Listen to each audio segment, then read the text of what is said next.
please join with me in saying the unison words of our chalice lighting this morning? We gather this hour as people of faith, with joys and sorrows, gifts and needs. We like this beacon of hope, sign of our quest for truth and meaning, in celebration of the lives we share together.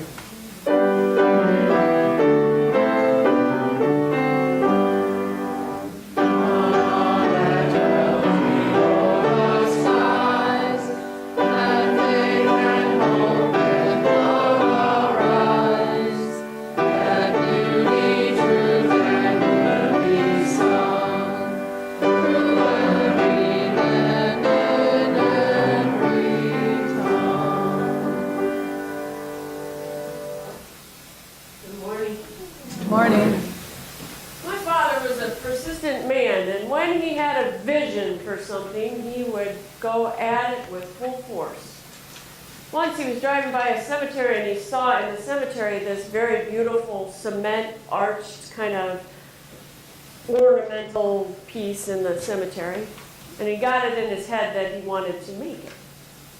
So he says to me, "You got to come check this out because I want to make it with wood in, for my garden."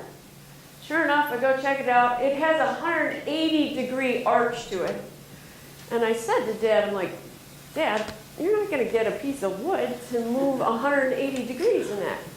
And he goes, "Yes, I will." He bought himself a $100 piece of redwood, 12 feet, right? He made this little pan in his garage that was filled with water.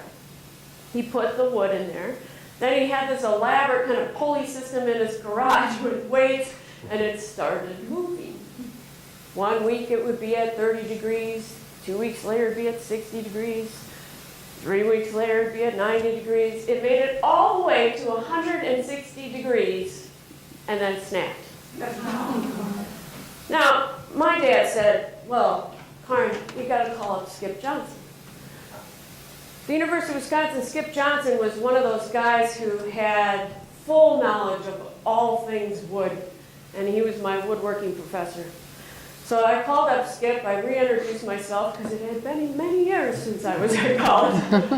And I said, "Hey Skip, this is what my dad's doing, the board broke. What do you think? Do you have any advice?" Skip laughs and says, "Ha, it can't be done."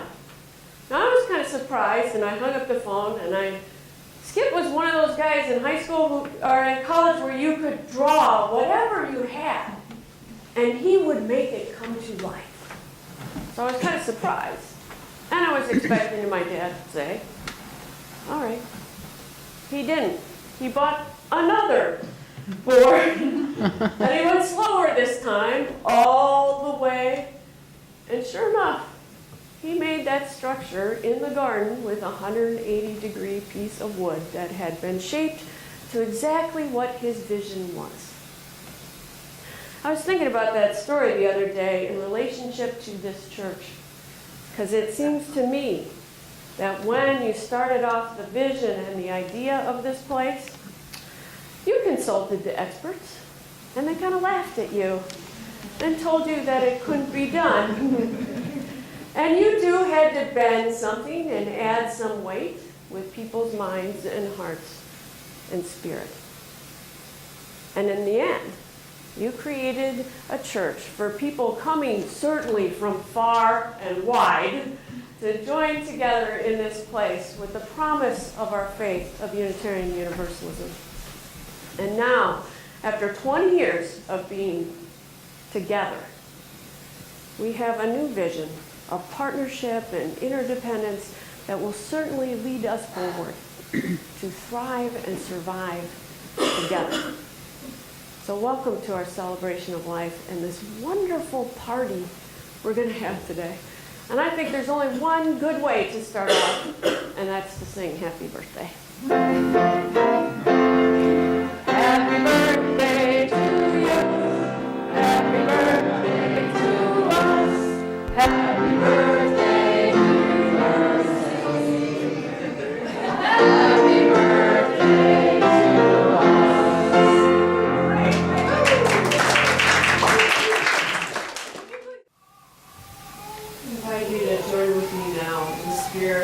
prayer and meditation. Get yourself comfortable in your seat and plant your feet firmly on the ground. We share this meditation together, followed by some shared silence.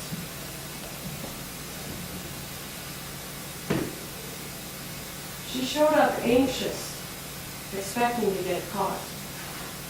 Stealing up the side of the house with a runner's stride to lodge herself on a hill rise. We lived on a drumlin and were used to people's awe with sunsets, but she had us flummoxed.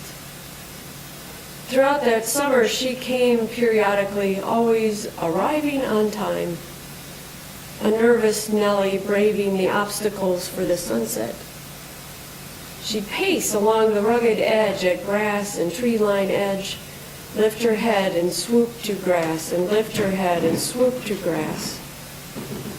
A primal prayer of homage to the promise of the pastel watercolor sky. Once the sun dropped, she'd race back from whence she came, in a jittery, drunken-like scrabble into the woods. We were lured at dusk ourselves to such opening of heart and spirit, so why not her? Our friend, she, was a turkey. Small, brownish, wild, and cagey, she had no interest in her human's property, except to risk potential torment of unfriendly beasts to wholeheartedly be bedazzled. She showed up alone and left only when the sun had shut its tangerine eye. And each time she'd arrive, we'd whisper, "Wow, that's one crazy bird," and marvel at dualities of awe, the sky and her. That story often gets me thinking. When was the last time I actually waddled up a hill a little worried or anxious about getting caught? When was the last time I made my way beyond my fear to bear witness to resplendence, to some average day that called me to wonder and kindling joy? And you? How about you? When was the last time you walked on grass of morning dew, shimmering in the slanted light? When was the last time you waited 5 minutes to observe that talented spider finish her glistening web? When was the last time you laid your body in a field prostrate between heaven and earth to catch the unfolding of the tumbling clouds? When was the last time you got in the car and chased the sunset, finding yourself lost on some country road, only to know that this kind of lost is really just another form of home? When did you say to yourself, "My boss, friend, parent, or co-worker will have to forgive my tardiness, for I was called by a siren song so ancient and complex I know not how to explain"? So friends, I'll ask you once again, and then the burden and grace is yours. When was the last time? Don't let a turkey outsmart you, in paying reverence to the simple wonder each day that can and should be ours. May that be our charge and calling this day. Amen.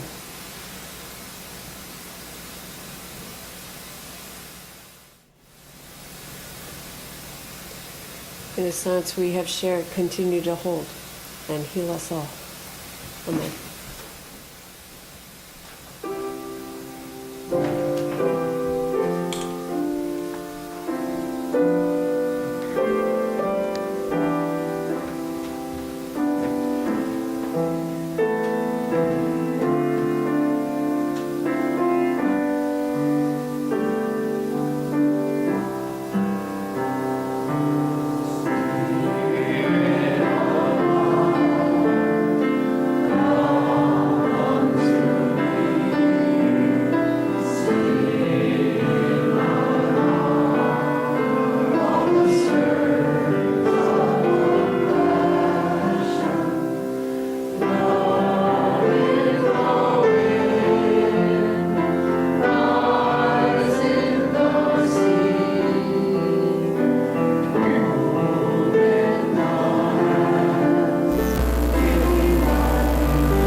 My neighbor Caroline was only 10 months old at the time, and she was just beginning to learn to walk. So before her nap time, and maybe mine as well, we took a stroll down the street at her pace. And she was just getting her sea legs, and she needed my hand to steady her clumsy gait. And as Caroline put her little hand in mine, I had to bend a bit to match our height differential. But slowly and carefully, we walked down the block that I had walked down 100 times before. But as she led me, every brick on the sidewalk became extraordinary. And every neighbor's fence became as interesting as the Great Wall of China. She looked around at the world as fresh and exciting. And when we reached the end of the street, we came upon a patch of grass, kind of triangular. It had a few bushes, some trees, and a couple of tree stumps. And once there, I let Caroline balance herself on the stumps. And they were shorter than her, and it made them the perfect height for playing and investigating. At one moment, they were her seat as she tried to climb on top of them, her pudgy little legs working very hard. At another time, they were her bongos, and she was slapping them and delighting at the noise that she had made. And to me, these were a couple of old trees, maybe not even trees, just stumps. And I'm not even that cynical a person, but I didn't notice anything special about them when I had passed them by before. Caroline, however, saw them for all of the potential that they held. She was paying attention to awe with every step and look that she took. She would run, she would fall, she'd get back up.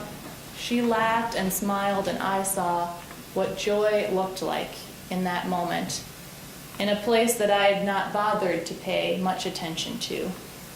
She was paying attention, and she was telling me with her whole being, pay attention. That's what children constantly ask us to do, and we demand from them in return. Feel free to nod or smile if you've heard or said these phrases before. Look at me when I'm talking to you. Pick up your toys. Clean your plate. Be nice to your brother. Follow me. Hurry up. These are the commands that I've become all too familiar with as a babysitter and an educator. And wherever I've lived, looking after neighborhood kids has kind of just fallen into my hands, for better or worse. In the past, it helped me earn money, and it taught me a lot of patience, or sometimes showed my lack thereof. But overall, it gave me a new perspective.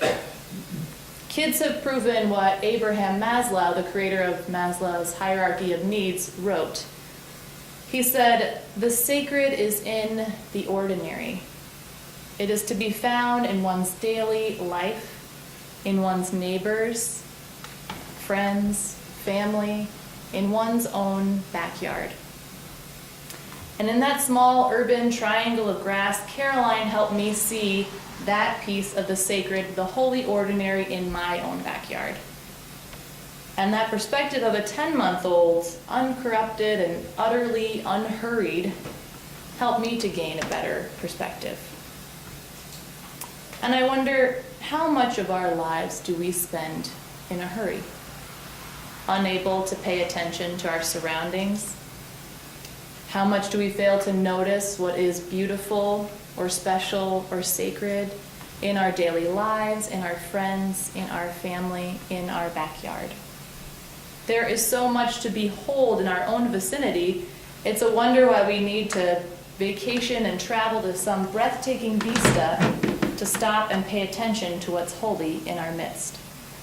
But I'm guilty of this. And those of you who have and have had children in your lives might know what I'm talking about. Kids in general seem to have what one of my colleagues calls a direct line to God or the holy. They do not extend the same effort that we do in finding what's sacred, nor do they create a special time in their week to mark it and experience it. The truth is that we adults maybe get a little bogged down in the ordinary. And the ordinary only becomes that way after we have experienced it over and over again. But children seem to bypass this at their younger ages. Everything is new and everything invokes awe and wonder. And I'm not suggesting that we can instantly revert back to this childlike phase of joy and reverence again. It's not reasonable to suggest that after all we have experienced and learned in our lives thus far. But I will suggest that we can still have a beginner's mind as a way of being and a way of experiencing awe in our world. Suzuki Roshi, a great Zen master of the 20th century, wrote, "In the beginner's mind, there are many possibilities. In the expert's mind, there are few." His philosophy, coming out of the Zen Buddhist tradition, encourages imagination over knowledge. And as religious liberals, we have a similar calling, one that both Suzuki Roshi and Caroline might follow and agree on. It is our call to draw wisdom from our direct experience of that transcending mystery and wonder affirmed in all cultures, which moves us to a renewal of the spirit and an openness to the forces which create and uphold life. This is the language of our first source of our 6 UU sources. And in addition to our 7 principles, they are the well of wisdom that we draw upon as Unitarian Universalists. And our first source and its language, I think, do a great job of capturing awe. And having a beginner's mind goes hand in hand with being present to that transcending mystery and wonder in that source. We are beginners when we light our chalice or when we drop a pebble of joy or concern in the water, holding focus on those simple sights and sounds of the ritual. We are beginners when we wake each morning, not knowing what the day might bring us. And we are beginners anytime we are vulnerable, when we talk about our faith, our love, our broken hearts, our lives. In order to draw wisdom from the places we consider holy, our own experiences, we have to pay better attention to those beginner moments we have. And it's not about walking around and imitating a monk and smelling every flower and having a spiritual epiphany about a tree stump. Suzuki Roshi warns us of the asceticism involved in attempting to have this beginner's mind. He wrote that Zen is not some kind of excitement, but really a concentration on our usual everyday routine. And for me, children have been my greatest religious teachers in this area, at least at the times when they weren't screaming or making a mess. Other things they also do. But they have a way of believing that is almost contagious, whether it's in a bedroom fort turned into a palace or in Santa's journey around the earth in one night. Kids' imaginations reveal possibilities beyond what we adults might consider rational. And what kids and many Zen Buddhists ask us to do is to put away our rational thoughts of what's possible and what's impossible, because they can get in the way of us experiencing awe. Kids ask us to stop pretending that we know the difference between the two, and they ask us to be present to what might seem unlikely. And just as Caroline turned those tree stumps into a drum set, children can inspire us to pay attention to the holy ordinary, but also to take a step further and to imagine awe in our own midst. Now, I did this when I was about 4 years old, and I got a magic wand as a present. And it was long and slender, made of sturdy glass, and inside it had liquid, and this kind of green dust, and these star, moon sequins floating around in it. Some of you are nodding, that means you know what I'm talking about. And as the story that came with the wand informed me, which my mother read aloud to my brother and me, if I put this wand under my bedroom light every night, these moon and star babies would eventually grow and take their place in the universe. And so I would diligently put it under the light every night in hopes that this mystical event would one day occur. And one morning soon after, our family went out to breakfast, and of course I had my wand with me at the table. It went everywhere. And our waitress commented on it saying, "Oh, what a nice magic wand you have." And I was a more serious kid in some respects, and I quickly corrected her and said, "No, I have moon and star babies that will one day take their place in the universe." And I think at that point she decided to give us a few more minutes to decide on our breakfast. My older brother, who was 6 or 7 at the time, he was getting to the age where he was questioning and maybe no longer sure about magic and miracles or even monsters under his bed.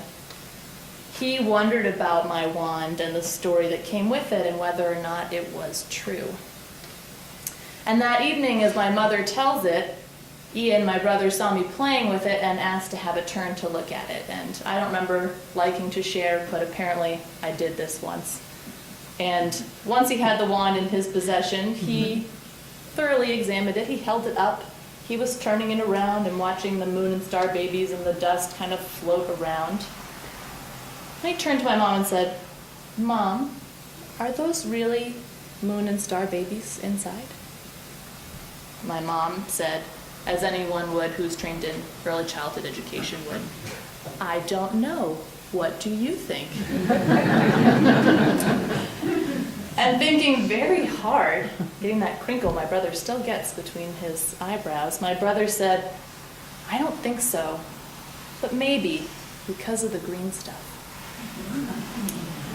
And while he was approaching this time of being an expert over being a beginner, at least in respect to toys and fairy tales, he could not completely deny this powerful, albeit somewhat impossible, magical story of my wand.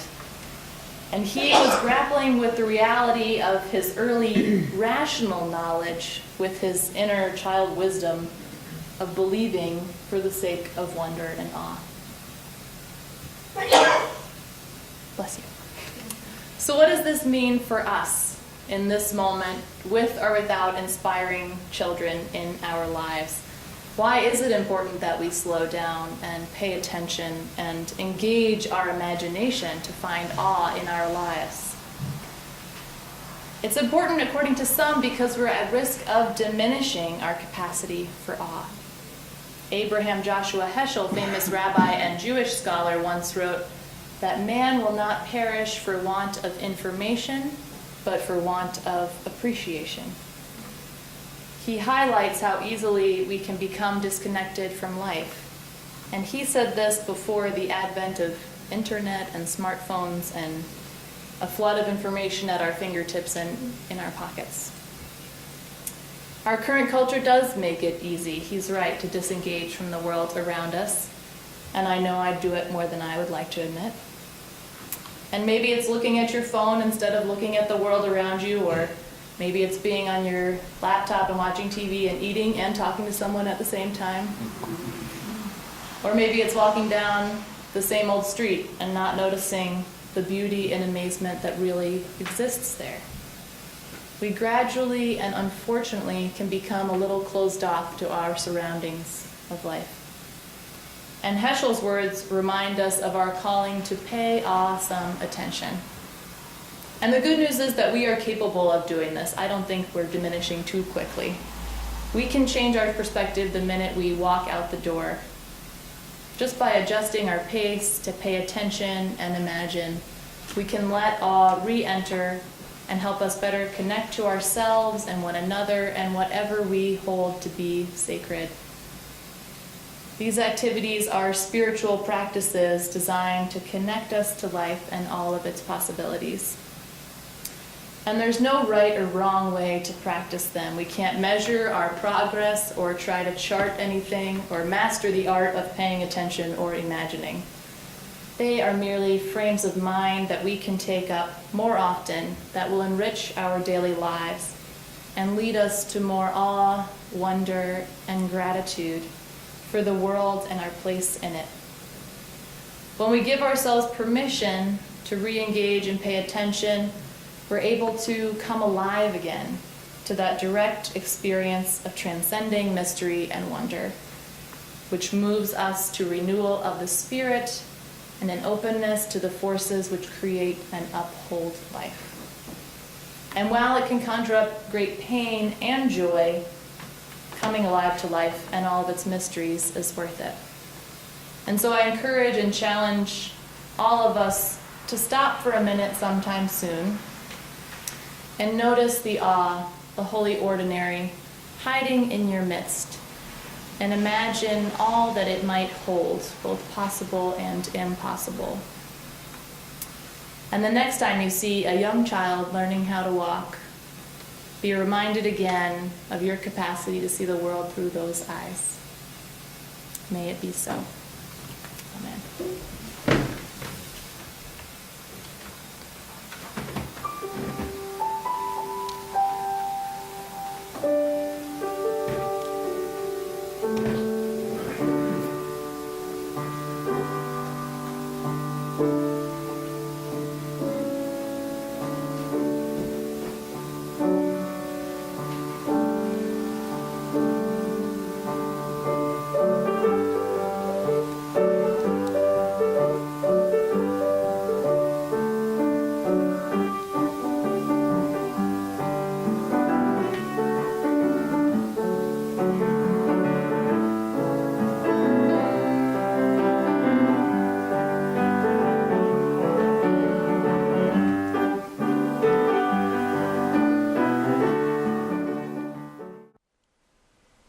Join us for worship every Sunday at 10 a.m.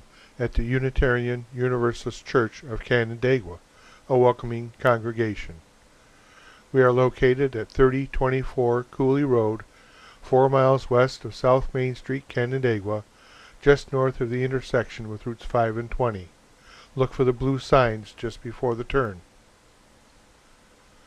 Your comments about this program or questions about the church are welcome at 585-396-1370 or at our website, www.canandaiguauu.org. Producer and editor, Daniel Brigham.